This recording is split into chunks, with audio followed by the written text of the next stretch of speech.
What's up mga katokmol? At meron ng bata nagpapatulong sa atin. Bumuka daw ang kanyang LCD. Ayan. Realme na cellphone. Ayan. Bukang-buka daw ang LCD. Halos taas baba buka. At tara, gawa natin ang Buka paraan yung yan. buka yung LCD niya. Nangangana. Ayan o. Nanganga.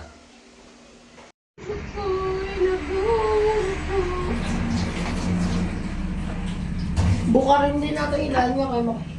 Ito ilalim buka. Kita rin niya ilalim.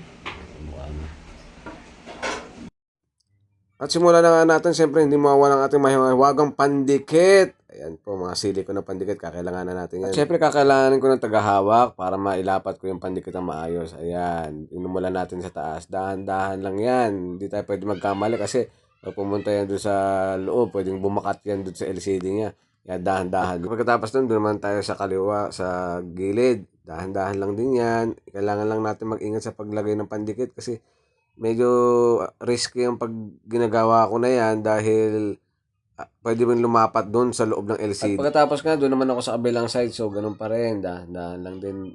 Lagyan ko lang siya talaga ng pangkalso para hindi talaga siya bumuka. So, kung napapansin nyo, hindi ko na binaklas yung phone.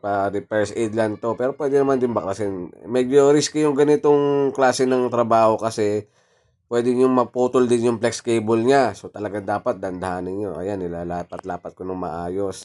At aking itatama kung talagang tumama yung LCD. Sakto ang pagkakalapat. Kailangan yung butas ng camera sakto din dun sa may LCD. At ayan, lalagyan na rin natin yung ilalim para talagang nakadikit lahat ng sides niya. Ayan, tanggalin lang natin yung mga latak-latak ng pandikit.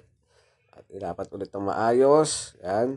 Siyempre, hindi mawawala ang ating mahiwagang laste o goma. Yan ang magsisilbing pang-ipit sa LCD at dun sa case niya para matuyo ang silicone. Kasi yung silicone na yun, hindi yan agad matutuyo. So, minsan buong araw mo yan patutuyuin o isang 24 hours.